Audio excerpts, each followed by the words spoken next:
Vamos louvar ao nosso Deus, dizendo em espírito e em verdade. Em espírito, em verdade, te adoramos, te adoramos. Em espírito, em verdade, te adoramos, te adoramos. Rei dos reis e Senhor, te entregamos nosso viver. Rei dos reis e Senhor, te entregamos nosso viver para te adorar, ó Rei dos reis. Foi que eu nasci, ó Rei Jesus. Meu prazer é te louvar, meu prazer é estar nos átrios do Senhor. Meu prazer é viver na casa de Deus, onde flui o amor.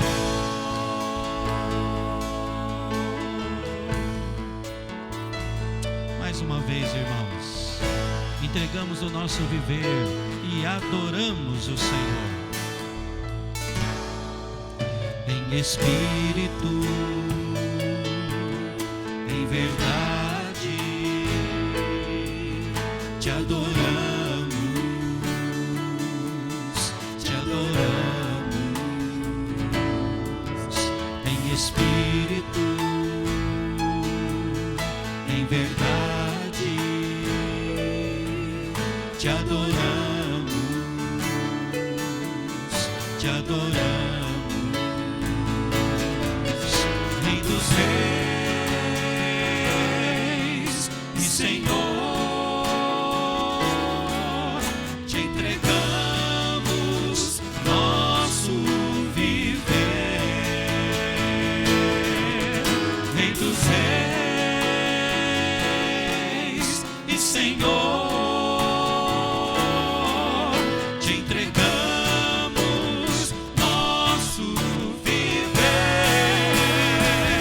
para te adorar, ó Rei dos reis. Foi que eu nasci, ó Rei Jesus.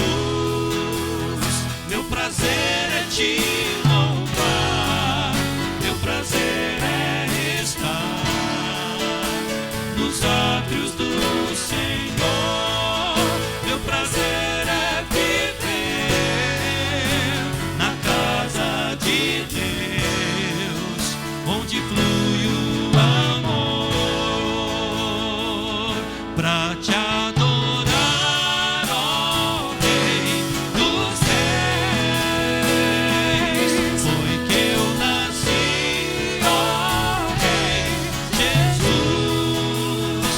Meu prazer é te louvar, meu prazer é estar nos átrios do Senhor. Meu prazer é viver na casa de Deus, onde flui o amor.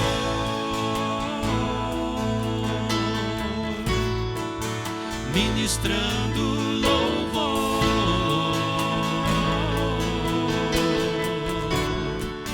onde flui o amor.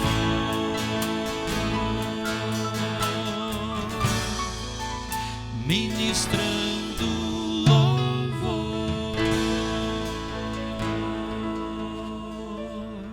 Amém.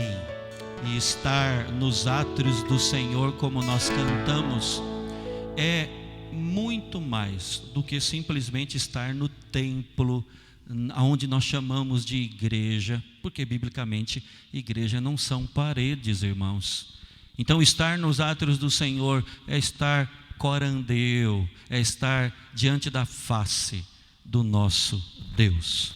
Eu convido você a abrir a sua Bíblia na primeira carta do apóstolo Pedro, no capítulo 2.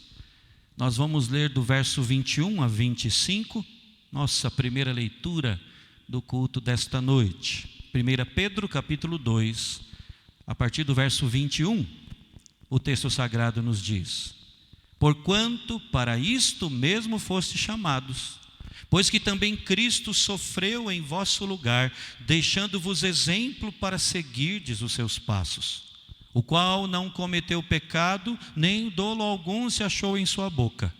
Pois ele, quando ultrajado, não revidava com ultraje.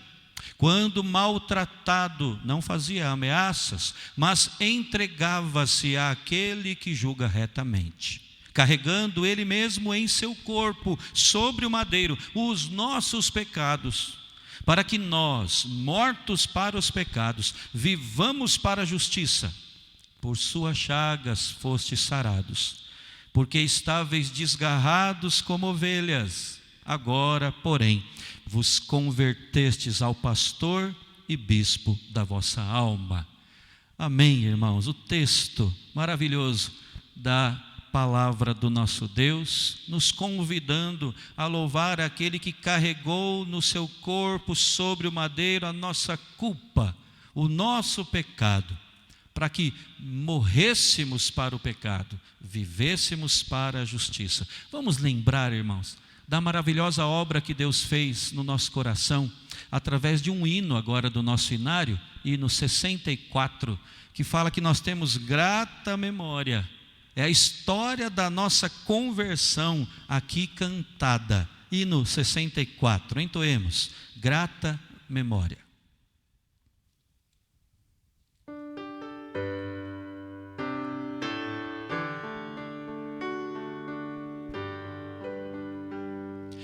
Nunca meus lábios cessarão, ó Cristo, de bendizer-te, de cantar-te glória, pois guardo na alma teu amor imenso, grata memória. Quando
cessarão meus lábios de bendizer-te,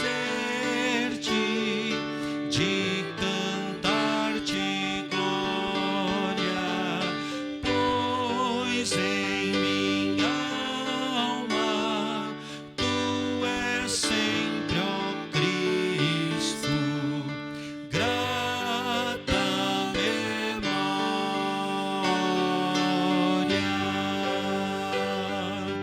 Amém.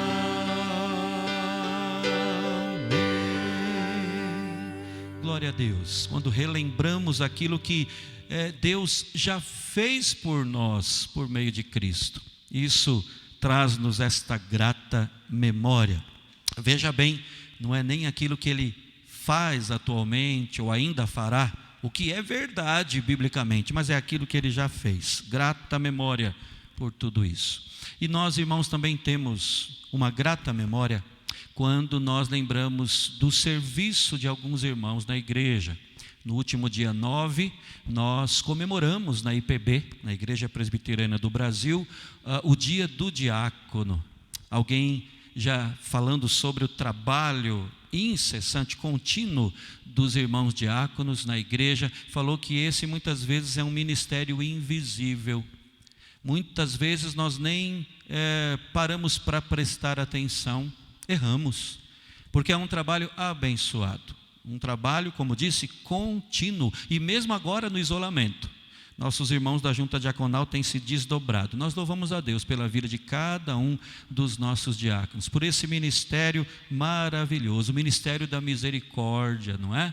Não é à toa que o apóstolo Paulo, inspirado pelo Espírito, ele disse que aqueles que desempenharem bem esta função na igreja alcançam para si mesmos justa preeminência e muita intrepidez na fé em Cristo Jesus. Vamos orar agora, adorando o nome do Senhor e também agradecendo pelos diáconos da nossa igreja, os diáconos da Betel. Vamos orar?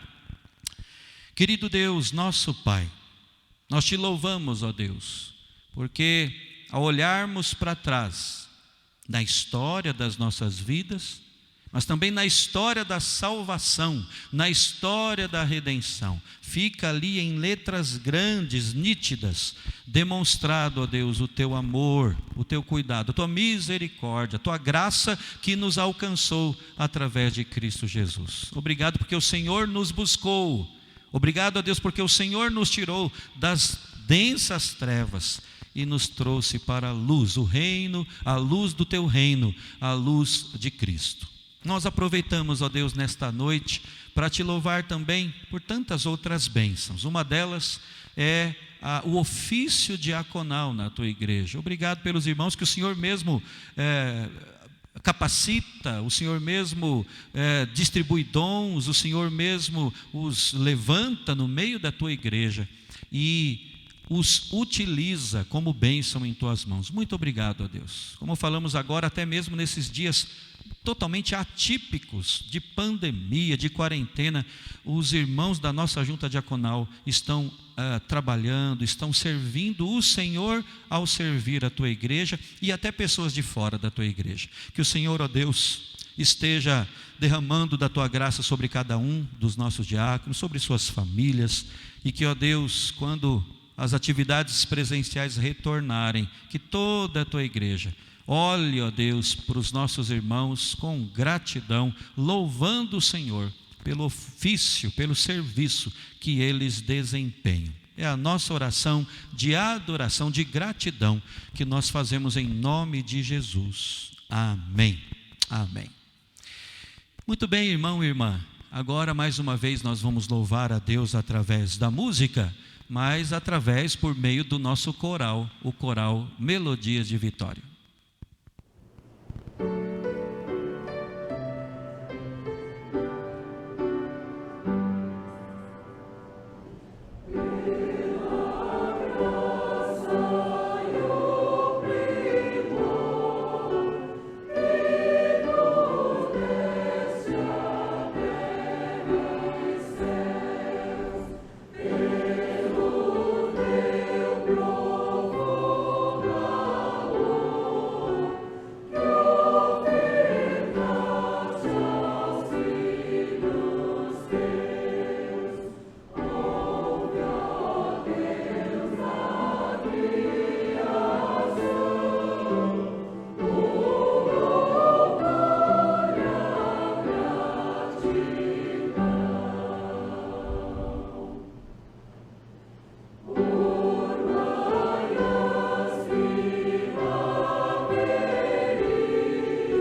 Olá, irmãos, mais uma vez nós louvamos a Deus, porque nós podemos louvá-lo, engrandecê-lo através da música, não é? Cantar as verdades da Escritura vividas por nós no dia a dia, através dos nossos grupos musicais. Irmão, eu convido você a abrirmos a nossa Bíblia mais uma vez, Romanos capítulo 8. Nós vamos ler a partir do verso 18 e vamos ler até o versículo 30. Romanos, capítulo 8, versículo 18 em diante. O texto sagrado, a Escritura, nos diz assim: porque para mim tenho por certo que os sofrimentos do tempo presente não podem ser comparados com a glória a ser revelada em nós. A ardente expectativa da criação aguarda a revelação dos filhos de Deus, pois a criação está sujeita à vaidade, não voluntariamente, mas por causa daquele que a sujeitou, na esperança de que a própria criação será redimida do cativeiro da corrupção, para a liberdade da glória dos filhos de Deus. Porque sabemos que toda a criação, a um só tempo, geme e suporta angústias até agora. E não somente ela, mas também nós que temos as primícias do Espírito, igualmente gememos em nosso íntimo, aguardando a adoção de filhos, a redenção do nosso corpo. Porque na esperança fomos salvos. Ora, esperança que se vê não é esperança, pois o que alguém vê, como o espera?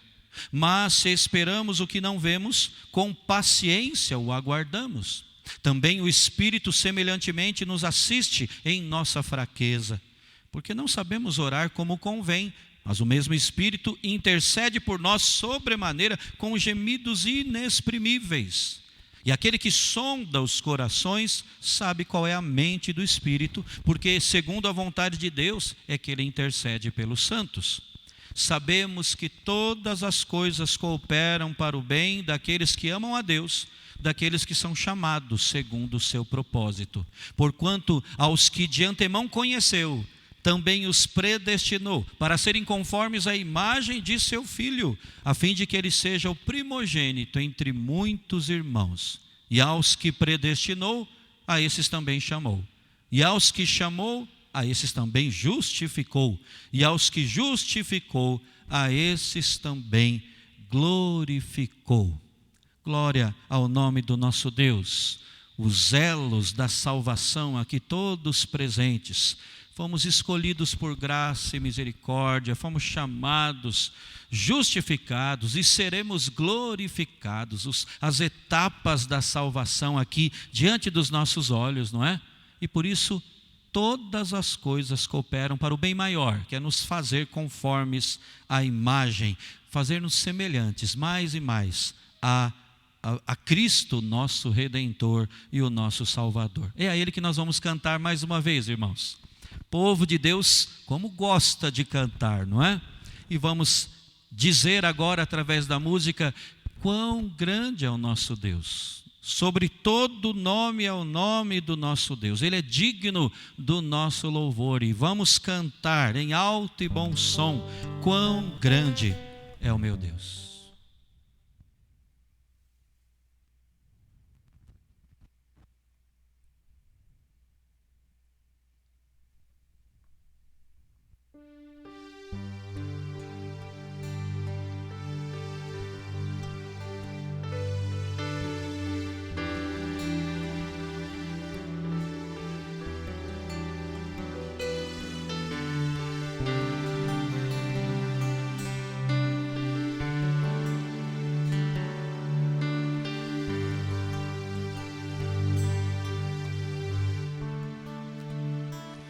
Quão grande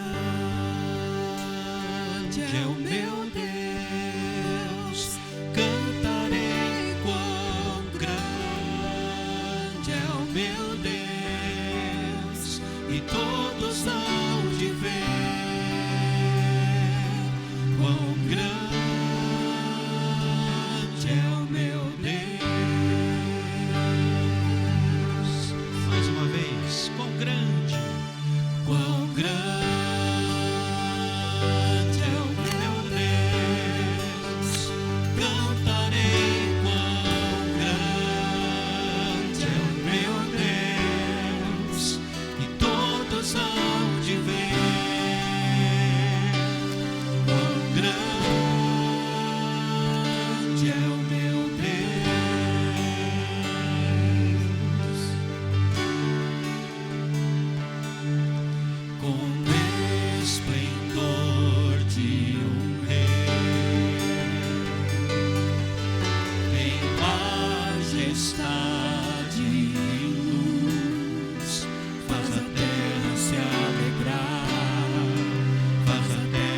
se alegrar.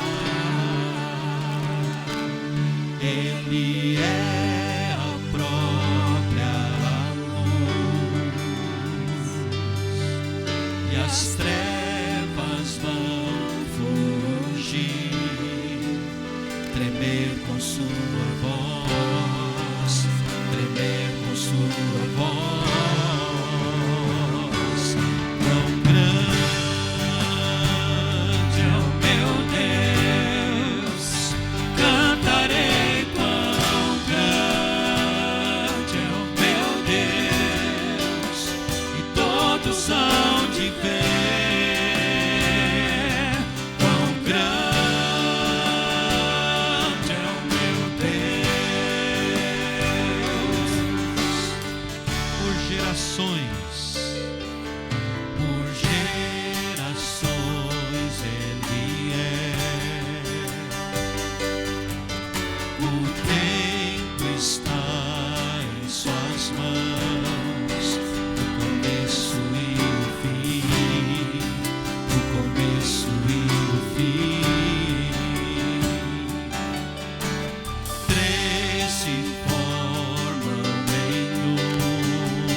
Sobre todo nome é o seu, tu és digno de louvor. Eu cantarei, quão grande é o meu Deus. Vamos de novo. Sobre todo nome é o nome do Senhor. Sobre todo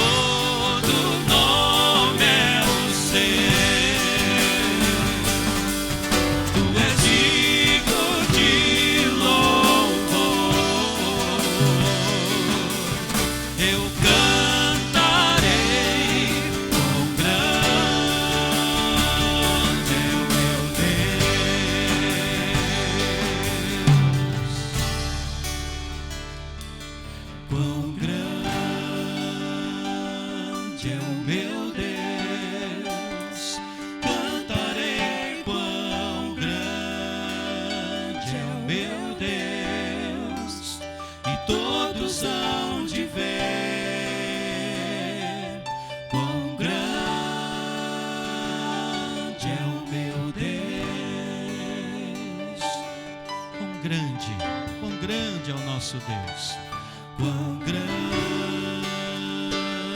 é o meu Deus, cantarei quão grande é o meu Deus, e todos hão de ver quão grande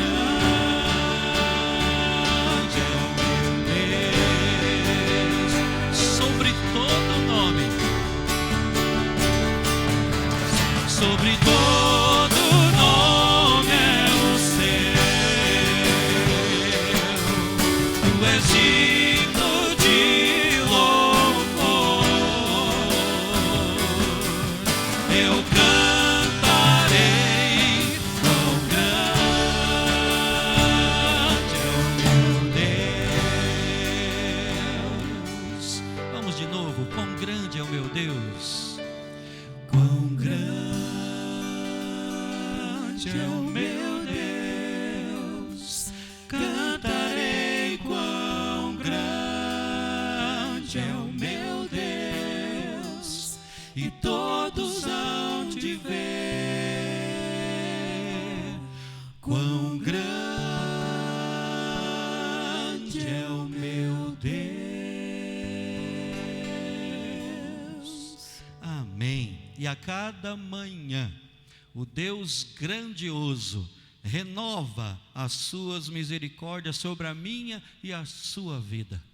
Vamos cantar e celebrar, irmãos. Mesmo quando as forças se acabam, nós cremos nisso e experimentamos isso. A cada manhã as misericórdias se renovam.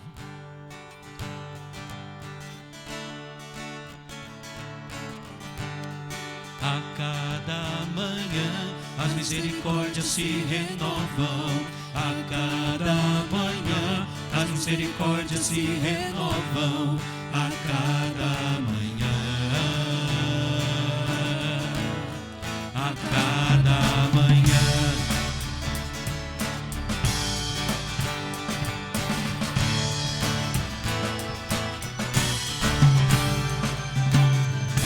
Quando minhas forças se acabam e a minha esperança no Senhor parece não resistir, minha alma se abate dentro de mim, o coração começa a se lembrar daquilo que renova a esperança, as misericórdias do Senhor. Não tem fim, grande é o seu amor. A cada manhã as misericórdias se renovam. A cada manhã as misericórdias se renovam. A cada manhã.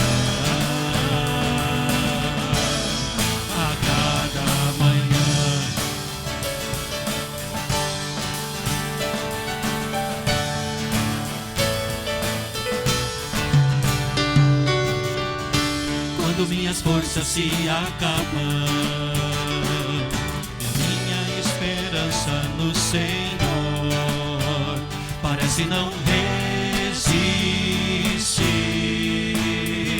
minha alma se abate dentro de mim, meu coração começa a se lembrar daquilo que renova a esperança.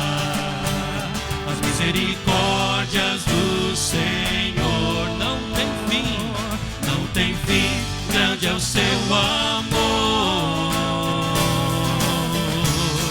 A cada manhã as misericórdias se renovam.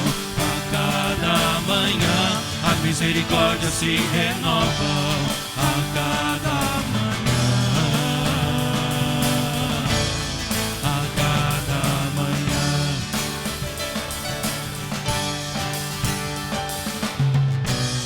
porção é o Senhor, a minha força é sua alegria, Ele é a razão do meu louvor, inspiração da minha melodia, espero nele a cada novo dia, a cada manhã as misericórdias se renovam. A cada manhã as misericórdias se renovam. A cada manhã,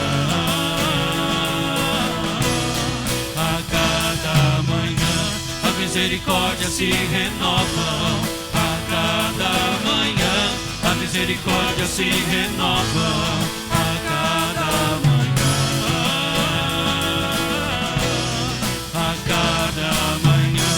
As misericórdias se renovam. A cada manhã as misericórdias se renovam. A cada manhã, a cada manhã. Amém. Cada manhã renovadas para mim e para você. Bendito e santo privilégio. Somos alvos da misericórdia do Senhor, que se renova, que se mantém todos os dias. Vamos então, irmãos, já nos preparando para a meditação na Escritura, mensagem de Deus para nós nessa noite. Vamos cantar que Deus é a nossa luz. Tu és a minha luz, a minha salvação.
Jesus,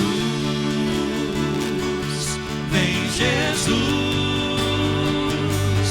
Maranata, ora vem Senhor Jesus, vem Jesus, vem Jesus, Maranata, ora vem Senhor Jesus. Só em ti confiarei, eu nada temerei, em frente eu irei, pois eu sei que vivo estás, e um dia voltarás do céu pra nos buscar, pra sempre reinarás, aleluia. Só em ti confiarei, eu nada temerei, em frente eu irei, pois eu sei que vivo estás, e um dia voltarás do céu pra nos buscar, pra sempre reinarás, aleluia.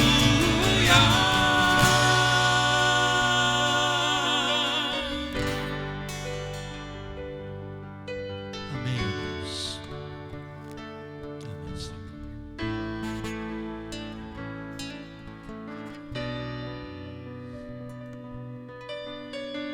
Amém.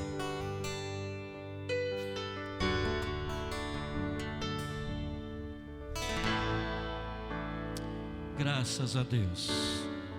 Somos o povo do Senhor, cheios de esperança. Só nele nós confiamos, nele que voltará para nos buscar. Eu convido você agora a pensarmos biblicamente, com base no texto da segunda carta de Paulo aos Coríntios, no capítulo 12, versos 1 a 10. Segunda carta do apóstolo Paulo aos Coríntios, capítulo 12, versos 1 a 10. Eu vou ler, peço que você com muita atenção agora se volte para o conteúdo das Escrituras, que nos diz assim: se é necessário que me glorie, ainda que não convém, passarei as visões e revelações do Senhor. Conheço um homem em Cristo, que há 14 anos foi arrebatado até o terceiro céu. Se no corpo ou fora do corpo, não sei, Deus o sabe. E sei que o tal homem, se no corpo ou fora do corpo, não sei, Deus o sabe, foi arrebatado ao paraíso e ouviu palavras inefáveis, as quais não é lícito ao homem referir. De tal coisa me gloriarei, não porém de mim mesmo, salvo nas minhas fraquezas. Pois se eu vier a glorificar-me, não serei nécio, porque direi a verdade, mas abstenho-me para que ninguém se preocupe comigo mais do que em mim vê ou de mim ouve. E para que não me ensoberbecesse com a grandeza das revelações, foi-me posto um espinho na carne, mensageiro de Satanás, para me esbofetear, a fim de que não me exalte. Por causa disto, 3 vezes pedi ao Senhor que o afastasse de mim. Então ele me disse: a minha graça te basta, porque o poder se aperfeiçoa na fraqueza. De boa vontade, pois, mais me gloriarei nas fraquezas, para que sobre mim repouse o poder de Cristo. Pelo que sinto prazer nas fraquezas, nas injúrias, nas necessidades, nas perseguições, nas angústias, por amor de Cristo. Porque quando sou fraco, então é que sou forte. Conta-se que Abraham Lincoln, em 1858, quando ele perdeu para outro candidato a vaga ao Senado americano, foi perguntado como se sentia com aquela derrota.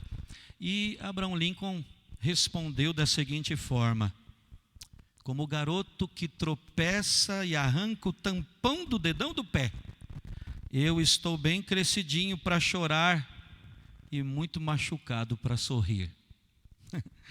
Quem nunca se sentiu assim, não é?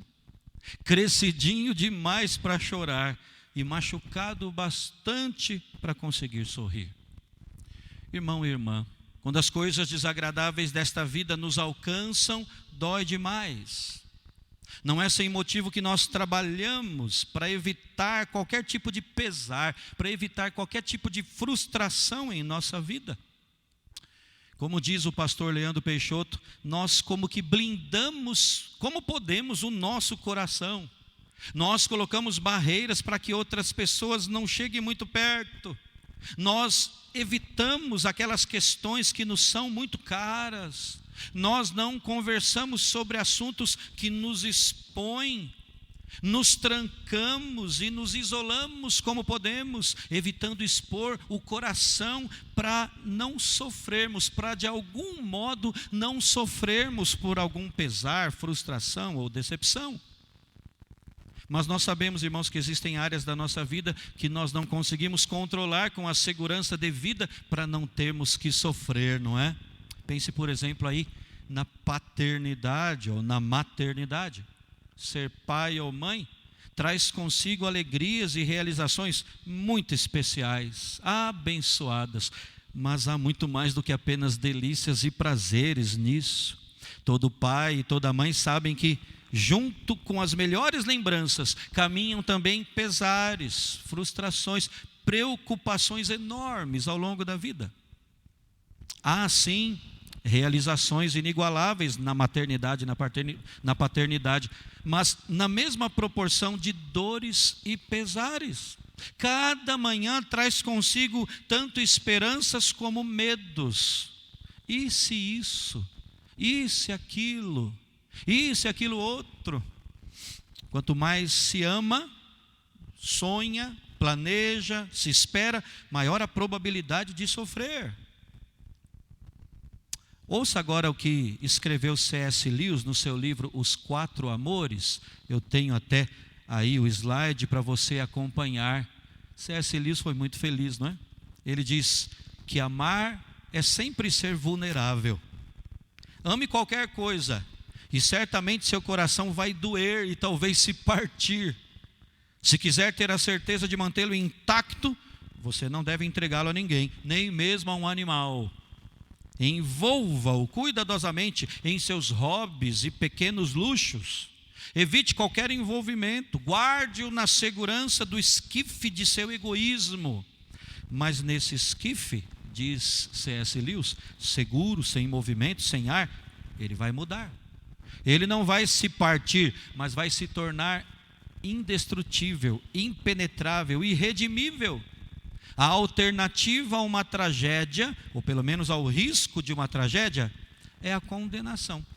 O único lugar, além do céu, diz ele, onde se pode estar perfeitamente a salvo de todos os riscos e perturbações do amor, é o inferno. Irmão e irmã, se é assim inevitável, se amar é sempre ser vulnerável, ou em outras palavras, se viver traz consigo esta vulnerabilidade, se viver traz consigo o sofrer, o que fazer, não é, irmãos? A experiência humana confirma a observação feita por Elifaz, um dos amigos de Jó. Vocês se lembram? Lemos no livro de Jó, capítulo 5, verso 7. O homem nasce para o enfado, como as faíscas das brasas voam para cima. Esse mesmo verso, de acordo com a NVI, diz assim: o homem nasce para as dificuldades, tão certamente como as fagulhas voam para cima. A NVT, Nova Versão Transformadora, traduz esse verso assim: o ser humano nasce para enfrentar aflições, tão certo como as faíscas do fogo voam para o alto. Como sabemos, o sofrimento caiu sobre a raça humana como consequência do pecado.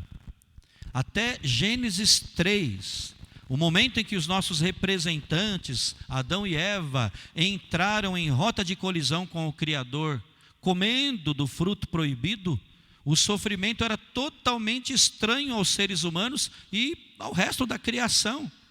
Mas como consequência do pecado, nós sabemos disso, Deus lançou sobre tudo e sobre todos, todo tipo de problemas e pesares. Gênesis capítulo 3 deixa isso muito bem claro. A única esperança e a solução definitiva para o sofrimento de toda a criação é Cristo, nós sabemos disso. Cristo, que é o nosso Senhor, por meio do qual nós, eu e você, como também a própria natureza, a própria criação ao nosso redor, seremos redimidos do cativeiro da corrupção. É o que lemos hoje na liturgia, na volta, no retorno triunfal do nosso Redentor. No entanto, irmãos, enquanto o Salvador não vem, nós vivemos com um corpo decaído, num mundo decaído, numa sociedade decaída e com uma natureza decaída agindo dentro de nós e nos inclinando, nos empurrando ao pecado. Mesmo estando numa correta relação com Deus, mesmo vivendo em Cristo, sendo destinados para Ele, por Ele, para a glória dEle, para a glória eterna, ainda assim todos nós vivemos uma vida com várias cenas, não é? Cenas de maior duração, de menor duração, mas cenas nas quais se projetam dores. A Bíblia, a palavra de Deus, nos oferece auxílio do alto a todos que enfrentam o sofrimento, seja ele de que tipo for. Mas para que a Bíblia seja de fato eficaz no combate ao sofrimento que nos ronda, ela não pode ser distorcida da forma como nós vemos acontecer. Sabemos que se a mensagem bíblica não for distorcida, ela nunca será comercializável, não é? Me lembro que num estudo de culto do meio de semana, ali na igreja em Caxias do Sul, no Rio Grande do Sul, estava conosco um visitante, e ao final do culto ele veio, se apresentou, era de uma outra igreja evangélica, e depois de algumas palavras trocadas, ele disse assim: pastor, eu queria falar uma coisa sobre o estudo, gostei, mas eu quero te dizer algo, esse ensino do senhor não é muito popular, né?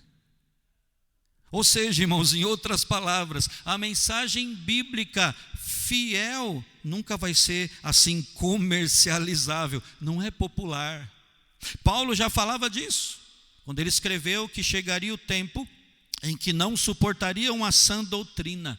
Pelo contrário, cercar-se-iam de mestres segundo as suas próprias cobiças, como que sentindo coceira nos ouvidos, e se recusariam a dar ouvidos à verdade, entregando-se às fábulas. 2 Timóteo 4. O apóstolo estava correto quando previu que nossos tempos seriam difíceis. Hoje as pessoas são realmente egoístas, avarentas, orgulhosas, arrogantes e muito mais, tudo de acordo com a lista dele, 2 Timóteo 3. É a mentalidade de mercado, não é? Tão em voga em nossos dias, até mesmo nas questões de fé. Essa mentalidade reforça o que estamos falando aqui. Os pregadores da mídia anunciam com vigor: receba de Deus o poder para acabar com as fraquezas, para anular o sofrimento e para desfrutar da vida sem sofrer.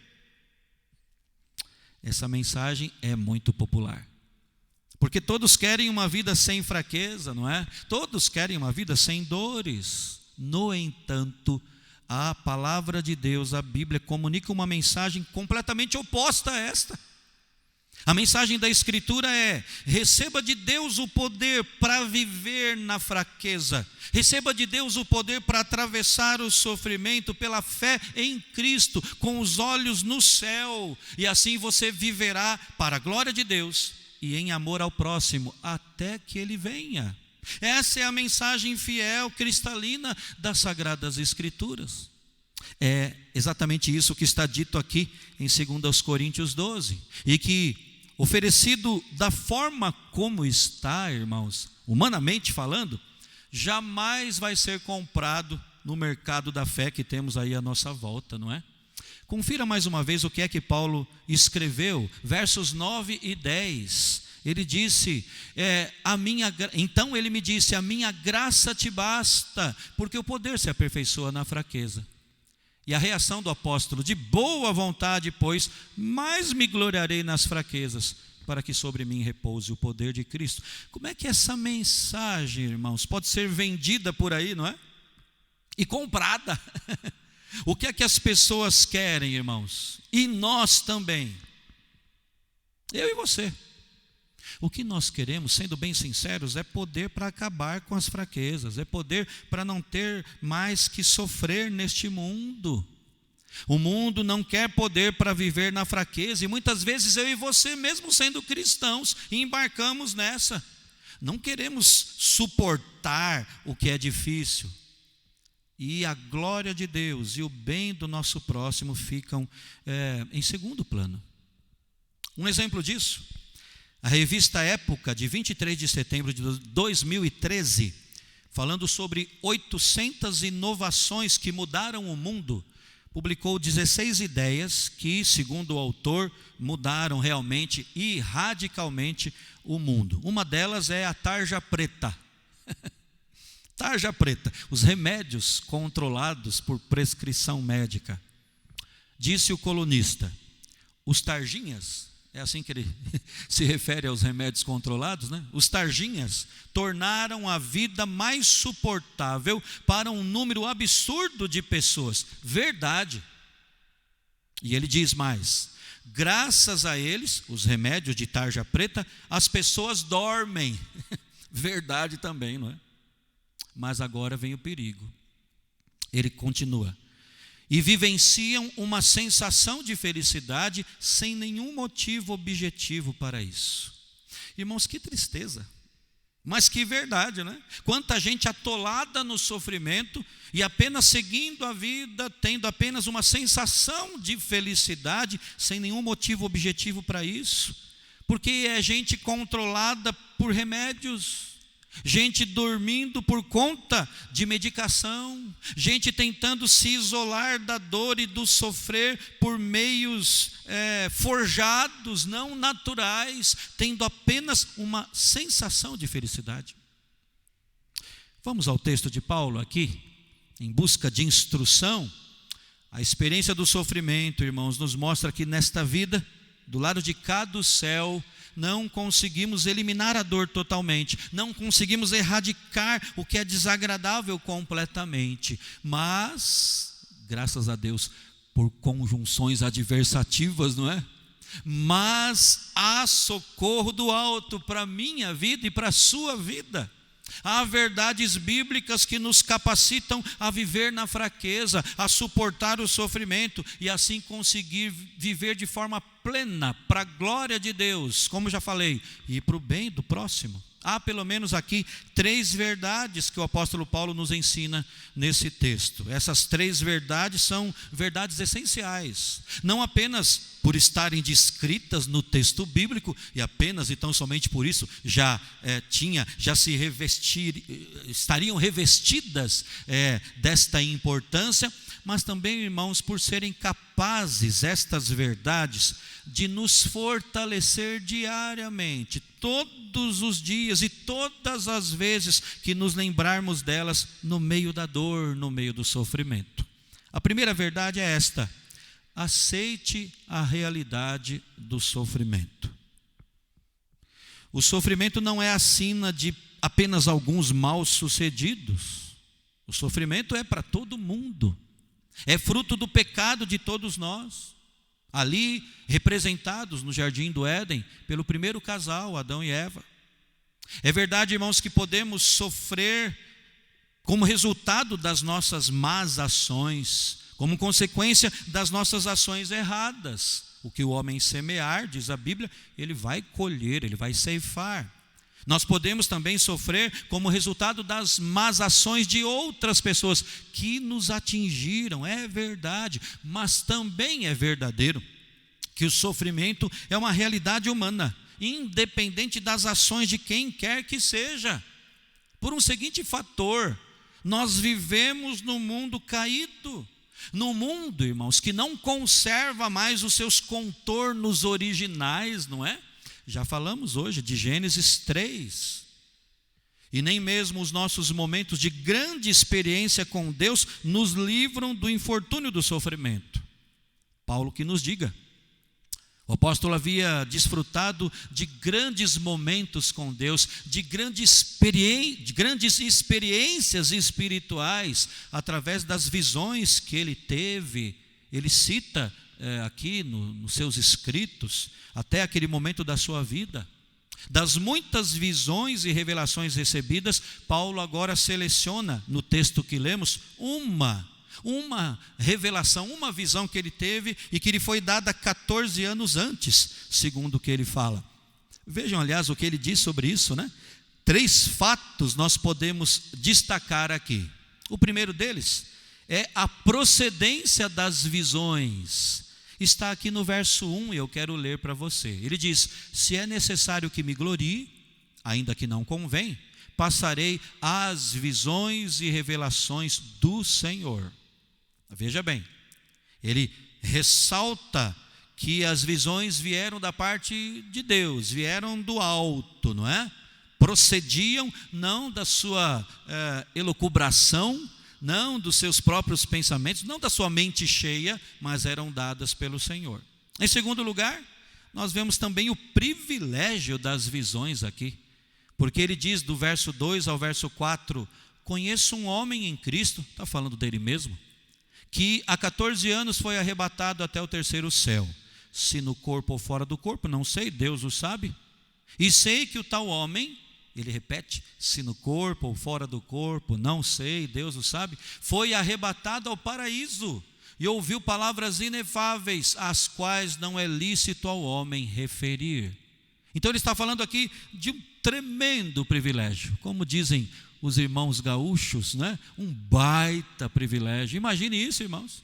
Ele está falando de algo, de uma experiência que Deus lhe deu, e a experiência nesses moldes, não é? Ele diz que ele foi arrebatado ao paraíso, à glória celeste, e ele diz que ouviu palavras que não dá para se descrever, para se explicar, palavras inefáveis, não dá nem para se referir. Grande privilégio Deus lhe deu. E em terceiro lugar, irmãos, ele também fala do perigo das visões. Versos 5 e 6. De tal coisa me gloriarei, não porém de mim mesmo, salvo nas minhas fraquezas. Pois se eu vier a gloriar-me, não serei nécio, porque direi a verdade. Mas abstenho-me, para que ninguém se preocupe comigo mais do que em mim vê ou de mim ouve. O perigo daqueles tremendos privilégios que ele teve, não é? Ele fala que ele não poderia, ao mesmo tempo que ele poderia se gloriar, não é? Porque diante da grandeza daquelas revelações, ao mesmo tempo ele diz que ele se abstinha disso, para que ele não ficasse em evidência. Aliás, irmãos, eu paro aqui para uma consideração muito importante, quando o assunto é experiência espiritual, não é? Experiências pessoais com Deus. É possível, irmãos, termos experiências assim. Nós precisamos ser alertados quanto ao perigo disso. O próprio apóstolo Paulo estava ciente deste risco, desse perigo que ele corria, mesmo sim, tendo sido alcançado por tremendo privilégio. E quando o assunto são experiências espirituais, experiências pessoais, nós podemos falar muita coisa, mas eu quero aqui citar apenas 2 coisas, que são como que regras básicas quando esse é o assunto. Experiências pessoais com Deus. A primeira regra básica, irmãos, é que experiências assim não podem ser adotadas como regra geral. Eu já vi muita gente dentro da igreja querendo levar Deus a sério, que teve algum tipo de experiência diante da presença do Senhor e classificou todos à sua volta à luz da experiência que teve. E aí entra o pecado da soberba, entra o pecado que separa nós dos nossos irmãos, e a coisa cada vez mais vai para o ralo. Então, primeira regra básica, aquilo que eu tenho como experiência na minha vida com Deus, experiência espiritual, eu não posso adotar como regra geral. Mas daí vem uma segunda regra básica, que eu creio, irmãos, é mais importante, é essencial, mais ainda do que essa primeira. É que quando o assunto são experiências pessoais com Deus, eu não posso, essas experiências não podem contradizer o conteúdo das Sagradas Escrituras. Ninguém pode se levantar e dizer que teve um êxtase ou alguma coisa diferente e que isso não tem nenhuma base na Escritura, até contraria o relato bíblico, aquilo que Deus já nos revelou por meio do seu Espírito, usando tantos servos de Deus no decorrer de tantos anos, palavra inspirada. Nunca, minhas experiências pessoais nunca podem contradizer o que está aqui registrado. Se é o que acontece, que isso seja rechaçado, abandonado, vem da mente humana ou até do próprio inferno, para nos separar do caminho do Senhor. Então vejam o perigo das visões aqui colocado por Paulo. Ele diz: olha, ainda que poderia me gloriar, porque eu ouvi palavras tão grandiosas, palavras inefáveis, eu fui ao paraíso. Ele fala: eu não faço isso, eu me abstenho. E na sequência, irmãos, é como que depois do topo vem o vale, né? Depois do êxtase, o sofrimento. Nós notamos aqui que Paulo faz uma transição das visões celestiais, versos 1 a 6, para o espinho na sua própria carne, versos 7 a 10. E isso nos ensina, irmãos, que a vida é tecida de altos e baixos, não é? Momentos alegres e tristes, sorrisos e sofrimentos, cores escuras e cores alegres. Essa dinâmica de vida, irmãos, trançada no tecido do nosso cotidiano, Paulo chama aqui de fraquezas. Você notou isso? Ele chama de fraquezas. E ele até cita algumas delas aqui, não é? Verso 10, pelo que sinto prazer nas fraquezas, é o termo que ele usa para englobar tudo, e parece que depois ele vai destrinchando e explicando isso, nas injúrias, nas necessidades, nas perseguições, nas angústias, por amor de Cristo. 3 vezes, aliás, o apóstolo faz menção de sua fraqueza aqui, irmãos, quando ele fala no verso 9, Deus dizendo a ele: a minha graça te basta, porque o poder se aperfeiçoa na fraqueza. E aí ele responde de boa vontade, pois mais me gloriarei nas fraquezas. E no verso 10, que citamos agora, ele diz: pelo que sinto prazer nas fraquezas. Ele está falando dos seus sofrimentos, das dores que tinham o alcançado. E no finalzinho do verso 10, ele classifica isso, como falamos. Eu gostaria até de dizer algumas palavras sobre cada um desses itens aí. Ele classificou por categorias, né? Ele fala, por exemplo, das injúrias, insultos. Quando outras pessoas planejam maneiras e agem efetivamente para fazer a nossa fé, o nosso estilo de vida, a nossa personalidade, as nossas palavras, o nosso procedimento parecer algo estúpido, parecer estranho, ridículo. Tem gente que planeja e trabalha para isso, irmãos. São as feridas causadas pelo abuso de palavras, injúrias. Paulo fala também aqui das necessidades ou privações, né? Circunstâncias adversas, é isso que ele estava falando aqui, os reveses da vida, quando a gente sente falta de algo que é essencial. Está falando também de enfermidades, como não, que nos levam a necessitar de coisas, até mesmo das pessoas, toda sorte de surpresas indesejadas, necessidades aqui. Paulo cita ainda as perseguições, que são feridas, abusos físicos, verbais, de toda sorte, não é? Acontecimentos dolorosos, podemos incluir aqui, mais modernamente falando, bullying, ou preconceito, ou exploração, ou injustiça por causa da fé, ou até por causa da sua posição ética, moral, enfim, perseguições variadas. E por fim, Paulo fala também das angústias.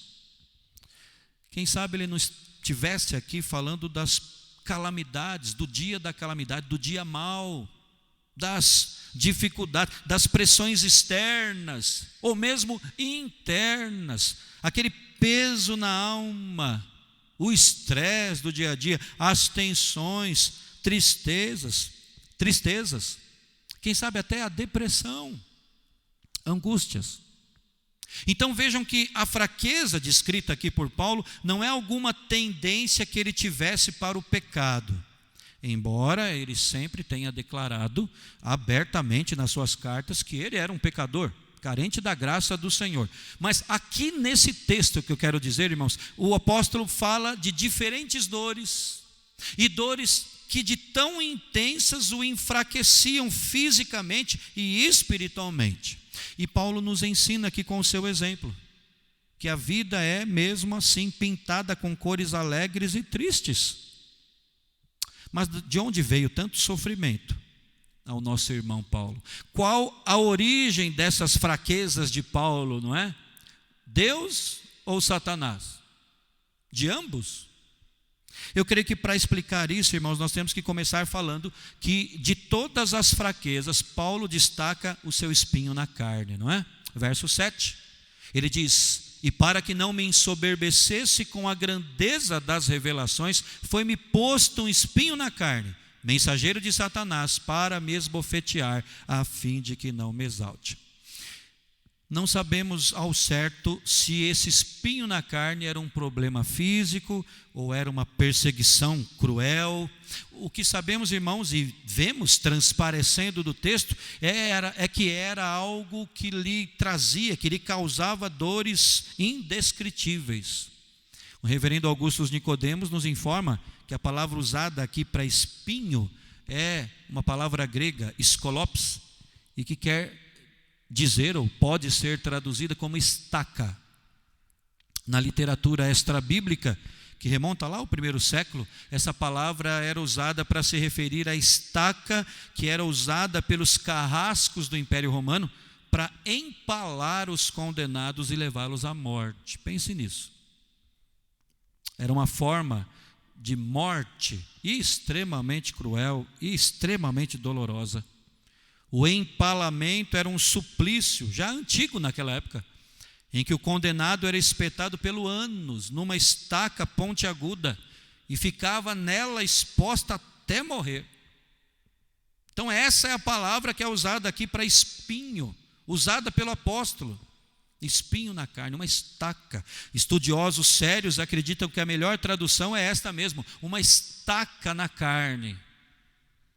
Fosse então perseguição, o que parece ser até mais correto, mas fosse perseguição, fosse malária, cegueira, epilepsia. Tertuliano, um servo de Deus, no decorrer da história, ele se aventurou a dizer que era epilepsia, o espinho na carne de Paulo. Sejam enxaquecas violentas, Jerônimo é quem sugeriu isso, e seja até mesmo feiura, porque, irmãos, escrevendo a sua segunda carta aos Coríntios, no capítulo 10, ele fala da sua aparência física. Daí alguns já falam que então seria o seu próprio aspecto físico. Irmãos, nós não sabemos. O fato é que era algo muitíssimo doloroso, era uma coisa que incomodava o apóstolo, que o inquietava, que o perturbava profundamente. Afinal, quem conseguiria viver com uma estaca na alma, né? Ainda mais porque esse espinho na carne se tratava de algo contínuo. O verbo grego usado por Paulo está no tempo presente ali, e isso indica algo persistente, sem tréguas. Além disso, era algo muito humilhante, porque ele fala de ser esbofeteado por esse tal de espinho, por essa estaca, não é? Eram golpes no rosto com o punho fechado, para me esbofetear. Ele diz que foi posto isso em mim. Então, era algo doloroso, humilhante e persistente. Essa era a natureza do sofrimento de Paulo, irmãos. Agora, aquela pergunta, vamos fazê-la de novo. Mas de onde vinha? De Deus via Satanás. Eu quero repetir isso. De onde isso vinha? Esse espinho na carne, essa estaca na alma, vinha de Deus via Satanás. Não é isso que diz o texto? Que era um mensageiro de Satanás. Agora, nem por isso, irmãos, Satanás agiu de modo autônomo. Aliás, ele nunca age assim.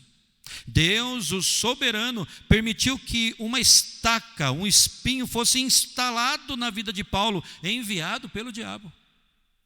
Notem bem isso aqui, porque assim como foi no caso de Jó, o diabo não agiu sem limites, o diabo não agiu sem restrições. Deus reina, Deus sempre está no comando. E o texto diz que, palavras de Paulo, foi-me posto um espinho na carne, que era mensageiro de Satanás para me esbofetear. A expressão foi-me posto, irmãos, ou foi-me dado, em outras versões, indica, à luz do todo da Escritura, que Paulo estava consciente de que o mensageiro do diabo, o espinho, aquela estaca, agia com a permissão e pelo decreto de Cristo. Então vejam, não foi o próprio Satanás quem colocou aquilo. Ele foi uma ferramenta para aquilo acontecer. Ao contrário do que parece à primeira vista, e de acordo, como eu disse, com o todo das Escrituras, foi-me posto um espinho na carne, mensageiro de Satanás, significa que o espinho não veio do adversário das nossas almas. A indicação aqui é da soberania divina. Às vezes, irmãos, nossos sofrimentos podem ter ação satânica. Mas mesmo assim, eles sempre são controlados e dosados por Deus, que faz com que todas as coisas contribuam para o bem dos que são chamados segundo o seu propósito. Lemos isso hoje. É como diz a música cantada pelos irmãos do Grupo Emanuel no último domingo. Eu não sei se você teve como parar e como rever, assistir de novo, para pensar e refletir sobre a letra. A letra é a seguinte: minha vida é feita de erros e acertos, de idas e vindas, de altos e baixos. Minha vida é feita de passos e quedas, de retas e curvas, de luzes e trevas. Mas eu quero que Deus me preencha o espaço vazio, que Ele acerte os meus passos e me cure o cansaço. Ó Senhor, permite que eu ande em Teus retos caminhos, me dando um abraço, que eu encontre em Teus braços a paz e o perdão. Não é isso que nós vemos aqui no texto, irmãos? A realidade da experiência do sofrimento na nossa vida. E a música continua: minha vida é feita de calma e cansaço, de culpa e perdão, de raiva e abraço. Minha vida é feita de encontros e perdas, de choros e risos, de cantos, lamentos. Mas eu quero que Deus me preencha o espaço vazio, que Ele acerte os meus passos e me cure o cansaço. Ó Senhor, permite que eu ande em Teus retos caminhos, me dando um abraço, que eu encontre em Teus braços a paz e o perdão. É assim que o cristão enxerga, com base na Escritura, a palavra de Deus, a experiência do sofrimento na sua vida. Então, irmão e irmã, não queira brigar com as evidências.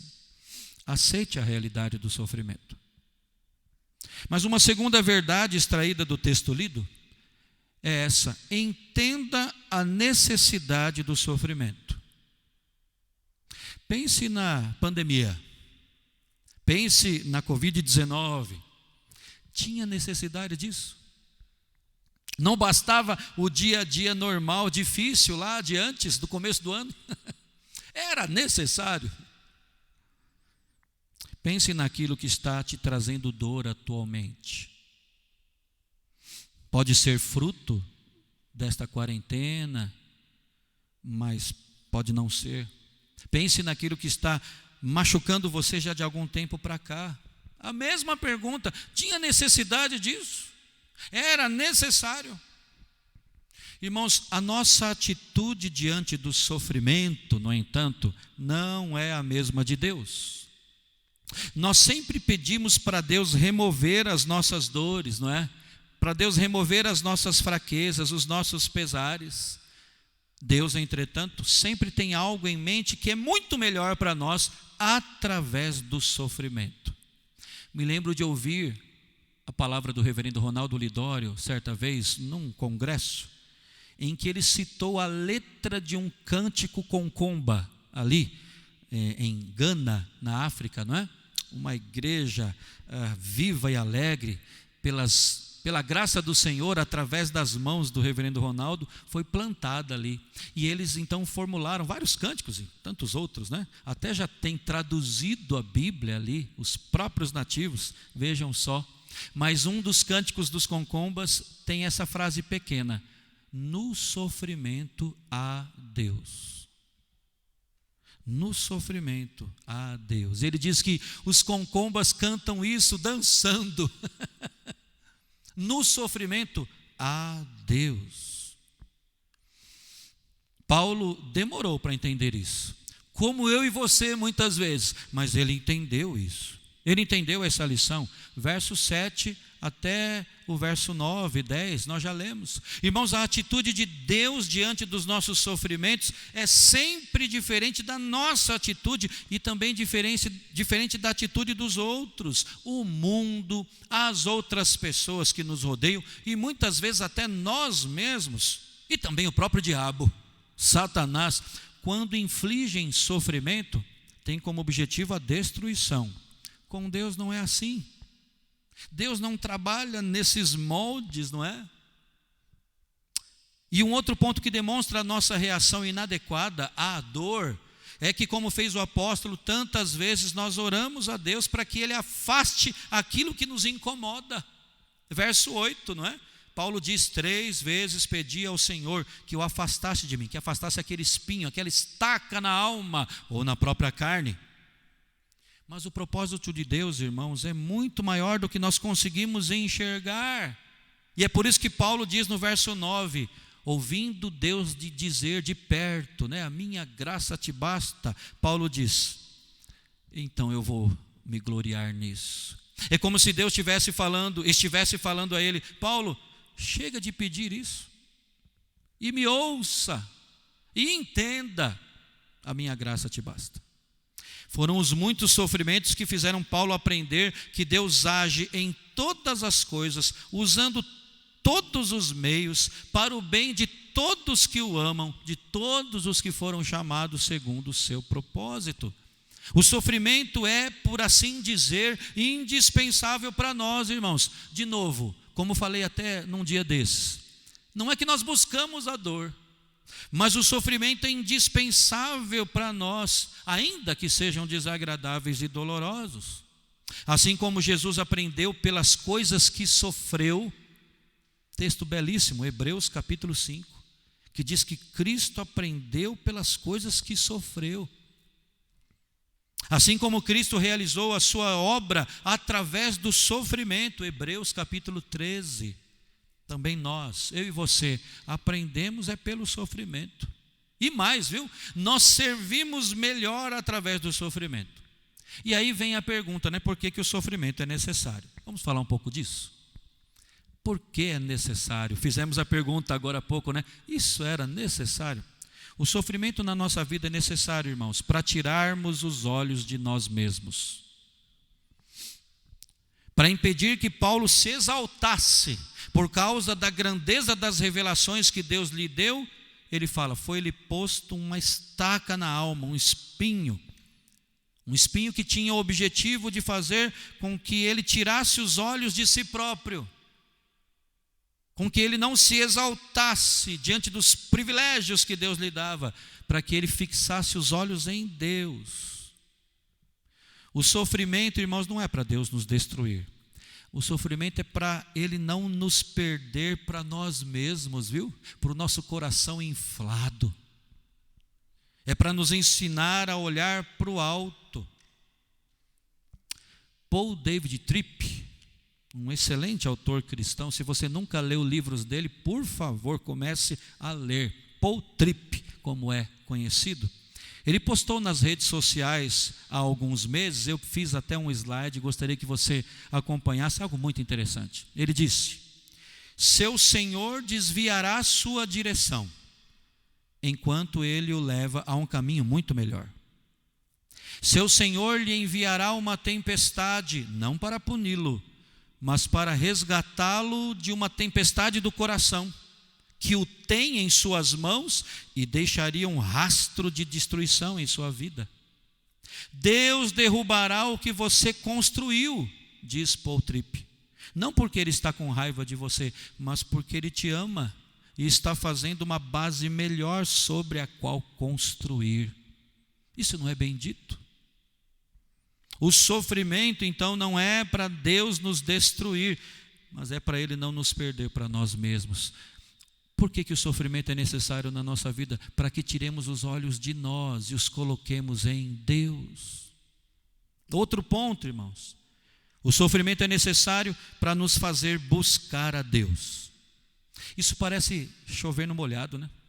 Algo tão óbvio. Mas eu repito, o sofrimento na sua vida e na minha é necessário para nos fazer buscar a Deus. 3 vezes, diz Paulo, roguei ao Senhor que o tirasse de mim. Aquela estaca na alma, o espinho na carne, empurrou Paulo à oração, empurrou Paulo à dependência de Deus. Irmão e irmã, alguns irmãos usam essa expressão que eu vou citar aqui, quando querem se referir ao outro, que o outro está agindo como não deveria agir, né? Muitas vezes a gente fala assim, você é safado. Nós somos tão levianos, me permitam usar essa expressão de novo, nós somos tão safados, no pior sentido dessa palavra, tão pecadores, que se não fosse a dor, que se não fosse os dias difíceis, as aflições, nós gradativamente deixaríamos de buscar a Deus. Isso não tem discussão, irmãos, é uma verdade, infelizmente. Se não fosse o sofrimento instalado na nossa vida, ou mesmo a iminência do sofrimento, nós gradativamente daríamos passos para longe de Deus, não para mais perto dEle. Por isso, irmãos, nós devemos entender devidamente, biblicamente, estas coisas aqui. O sofrimento não é para ser usado contra Deus, nem para vivermos a vida lamentando por causa dele. As dificuldades é que nos aproximam dele, que nos aproximam de Deus. Ou mesmo, como eu disse, o medo de passar por elas. É para nos ensinar a buscá-lo mais e melhor, que Deus permite, muitas vezes envia a dor. Ao contrário do que acontece com o descrente, né, com aquele que não teme a Deus, que no meio do sofrimento, ele cria uma verdadeira ojeriza por Deus.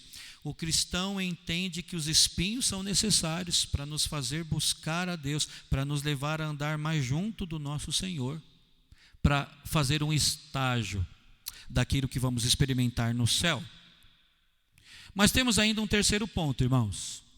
O sofrimento é necessário também para nos ensinar sobre a graça de Deus. Vemos isso aqui no início do versículo 9. Então ele me disse, a minha graça te basta, porque o poder se aperfeiçoa na fraqueza. Segundo a NVI, Nova Versão Internacional, a minha graça é suficiente para você. Segundo a NVT, na tradução da Nova Versão Transformadora, a minha graça é tudo de que você precisa. Era esse o sentido, irmãos, é esse o sentido.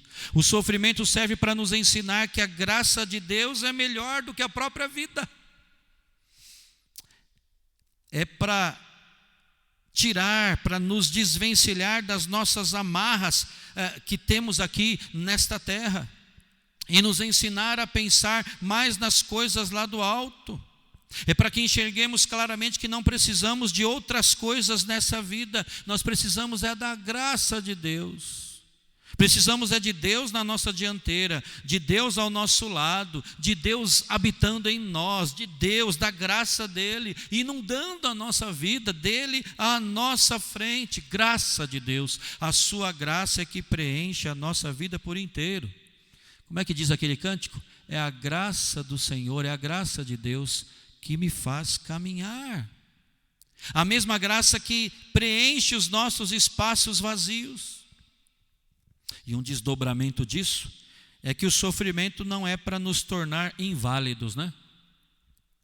Eu penso, irmãos, que nós entendemos tudo errado. Quando debaixo de dor e de sofrimentos e de dificuldades, nós como que vestimos uma roupagem de inválido. O sofrimento mandado, permitido por Deus, não é para nos tornar assim inválidos. Ao contrário, fruto da graça de Deus, mesmo no meio da dor e da dificuldade, nós somos capacitados e chamados por Deus ao serviço. Repito, mesmo enquanto sofremos, Paulo fala que ele sentia prazer naquilo que era desagradável na sua vida, porque ele entendeu que a graça de Deus lhe bastava. E então agora ele ia se gloriar em servir a Deus, em continuar disposto na obra de Deus, alcançando vidas com o evangelho transformador de Jesus, apesar de tudo que a gente já viu aqui, das injúrias, das necessidades, das perseguições, por amor de Cristo. As dores dos espinhos servem para nos ensinar isso, irmãos. A graça de Deus nos preenche, muito mais do que qualquer outra coisa deste mundo. É a graça de Deus que nos capacita a viver para a sua glória e em amor pelo próximo, e isso mesmo no dia mau. Então, quando somos fracos, dependentes da graça, é que de fato somos fortes. Porque pense aqui comigo, no contrário disso, né? Quando nós somos fortes, naturalmente falando, quando escoramos na nossa força humana, fortes com a nossa própria força, nós fazemos o quê? Nós rebatemos os insultos porque queremos estar por cima. Nós não nos gloriamos nos insultos quando fincados na força humana. Quando somos fortes, humanamente falando, nós buscamos meios de contornar as nossas necessidades, de seguir nosso próprio caminho. Revidamos aos que nos perseguem, porque a gente quer o mal, quer destruir a quem nos persegue. Nós reagimos equivocadamente para sair da angústia, sem dela tirar qualquer proveito para a glória de Deus e também para a transformação de outras pessoas. Pode ser que através do sofrimento instalado na sua vida, irmão, irmã, Deus esteja trabalhando para transformar outras pessoas ao seu redor. Mas quando somos fracos, diz Paulo, dependentes inteiramente da graça, que é melhor do que a vida, aí sim nós conseguimos, pela força e poder de Deus, responder, reagir às circunstâncias, servindo em amor o nosso próximo e vivendo para a glória de Deus. O sofrimento é necessário porque ele é pedagógico. Você já ouviu muito essa expressão. E Deus, irmãos, é um professor diferente dos demais, né? Geralmente os professores dão a lição e depois aplicam a prova, né? Deus não faz assim, né? Primeiro ele dá a prova e só depois ele ensina a lição. Mas o sofrimento é pedagógico. Lembre-se sempre de que o sofrimento sempre tem um propósito, mais que uma causa. E nós desesperadamente, eu e você, vamos reconhecer isso. Rapidamente nós, quando debaixo de dificuldades, nós vamos atrás da causa, mas esquecemos do propósito daquilo. Deus não desperdiça sofrimento na minha e na sua vida. E se Ele não remove os nossos espinhos, é porque Ele está trabalhando em nós, para depois, ou até concomitantemente, trabalhar através de nós. O sofrimento é necessário. Mas também, irmãos, temos uma terceira verdade aqui. É a seguinte: regozije-se, alegre-se com a sublimidade do sofrimento. Irmão, irmã, isso aqui é coisa de crente. Só o crente em Cristo é que pode entender isso, falar isso e viver isso, né? Alegre-se com a sublimidade do sofrimento. Então, aceite a realidade da dor, entenda a necessidade do sofrimento na sua vida e, mais isso, regozije-se com a sublimidade do sofrimento. Ao atingir a maturidade cristã, que o nosso irmão presbítero Danilo tem falado ali nas primeiras considerações da carta de Tiago, maturidade espiritual, irmãos. Quando atingimos a maturidade cristã, eu e você e as pessoas, enfim, assim como o apóstolo Paulo, nós não nos ostentamos das nossas conquistas. Quando maduros na fé, nós ostentamos a nossa fraqueza. Disse o apóstolo: de boa vontade, pois, mais me gloriarei nas fraquezas. A NVI traz isso do seguinte modo: portanto, eu me gloriarei ainda mais alegremente em minhas fraquezas. Uma pergunta bem direta para você: ultimamente você está se gloriando no quê? Nas suas realizações, no seu jeito de driblar a crise, nos seus projetos que estão povoando aí, fervilhando a sua mente, ou você tem se gloriado na sua fraqueza? Porque quando você é fraco, aí é que você é forte. Que sublimidade, irmãos, que valor há no sofrimento, então? É que o poder de Cristo repousa sobre nós. O poder de Cristo arma a sua tenda, esse é o sentido. Arma a sua tenda sobre nós. A glória de Deus brilha através de nós mesmo no dia mau. A nossa força impede a glória de Deus de repousar sobre nós, mas a nossa fraqueza como que a atrai. O poder de Cristo estava sobre o apóstolo Paulo, irmãos, e por isso ele podia se alegrar, ainda que fosse com aquela estaca na alma, com o espinho na carne. É o que já aprendemos no estudo da carta de Tiago, na escola dominical, não é? Tiago 1:2. Tiago diz: meus irmãos, tende por motivo de toda alegria o passardes por várias provações. Motivo de toda alegria. Por isso que eu disse que isso é coisa de crente. Foi com esta mesma perspectiva que Davi escreveu no Salmo 119, verso 71. Foi-me bom ter eu passado pela aflição, para que aprendesse os teus decretos. Eis aqui, irmãos, a sublimidade do sofrimento. Primeiro, então, aceite a realidade do sofrimento. Segundo, entenda a necessidade do sofrimento. Terceiro, alegre-se, regozije-se com a sublimidade da dor, do sofrimento. Porque assim, e somente assim, nós encontramos força para viver em qualquer tempo. Força para viver ainda que na fraqueza. Poder para aguentar o sofrimento. E, de novo, assim vivendo para a glória de Deus e em amor pelo próximo. Talvez você já tenha ouvido essa historinha, mas antes de encerrar eu quero citá-la, que é bastante apropriada. Conta-se que certa vez uma menina encontrou um casulo pendurado num galho no meio da floresta. Ela pegou o casulo, levou-o para o quarto e o colocou dentro de uma jarra de vidro, esperando o dia, tão aguardado, né? O dia em que a borboleta sairia dali. E num belo dia, a menina viu a borboleta dentro do casulo tentando sair dali. A borboleta lutava muito enquanto tentava sair através da abertura ainda pequena do casulo. A menina, observando aquela cena e ficando angustiada com aquilo, decidiu ajudar a borboleta a sair sem muito sofrimento por aquele caminho tão apertado. Com boa intenção, com cuidado, ela foi lá, pegou um objeto, abriu um pouco mais a fenda do casulo. E depois disso a borboleta conseguiu sair rapidamente, sem muito esforço.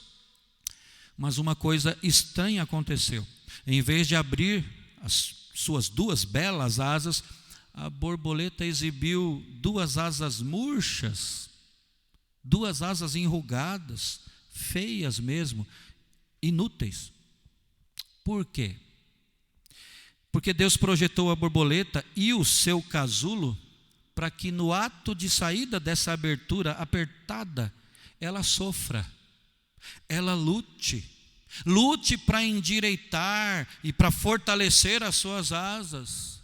E sem a pressão daquela passagem apertada ali, a borboleta teve como que roubada a beleza das suas asas.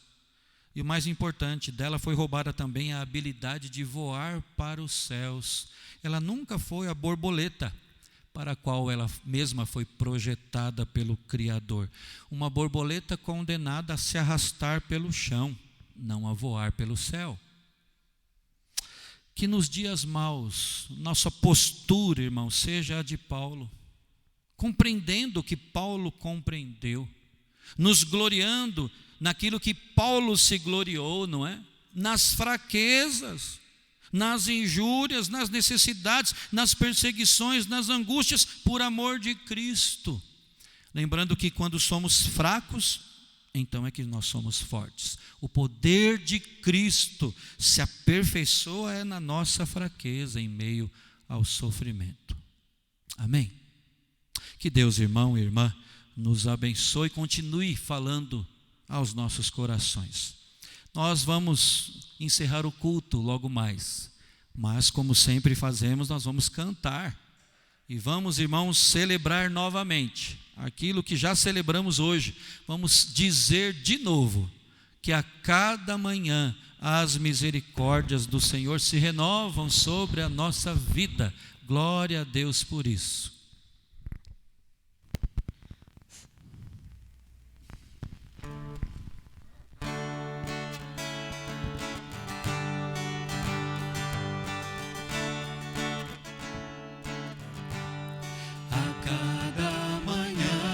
Misericórdias se renovam a cada manhã, as misericórdias se renovam a cada manhã,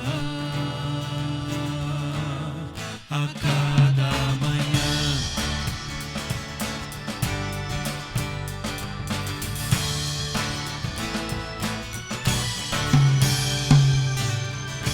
Quando minhas forças se acabam,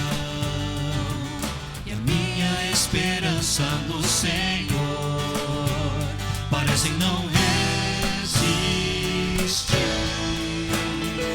Minha alma se abate dentro de mim. Meu coração começa a se lembrar daquilo que renova a esperança, as misericórdias do Senhor. Tem fim, grande é o seu amor. A cada manhã, as misericórdias se renovam.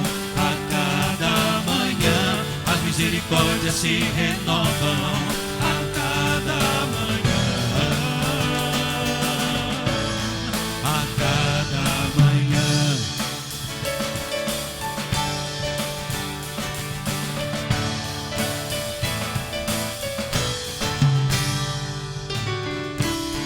Minhas forças se acabam e a minha esperança no Senhor parecem não resistir. Minha alma se abate dentro de mim. Meu coração começa a se lembrar daquilo que renova a esperança, as misericórdias do Senhor. Não tem fim, grande é o seu amor. A cada manhã as misericórdias se renovam. A cada manhã as misericórdias se renovam. A cada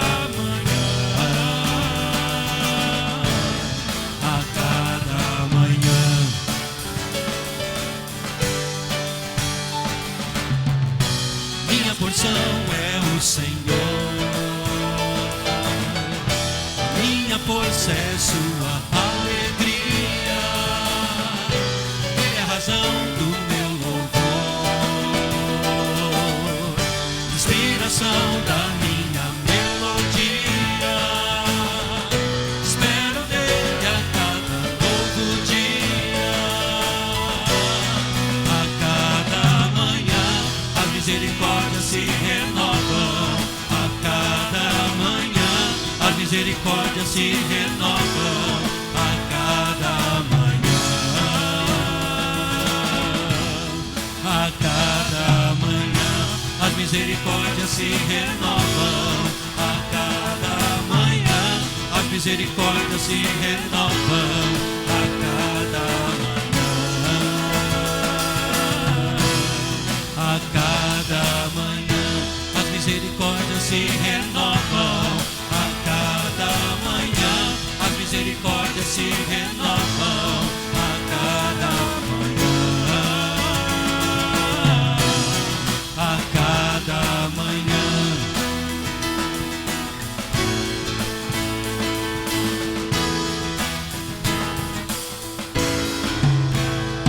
Amém.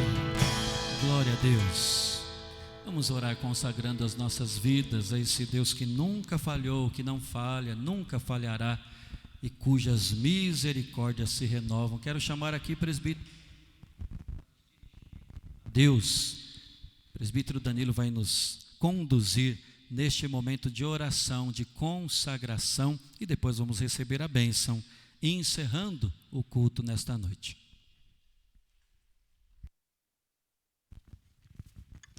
Pessoal da igreja, com a graça e a paz do Senhor.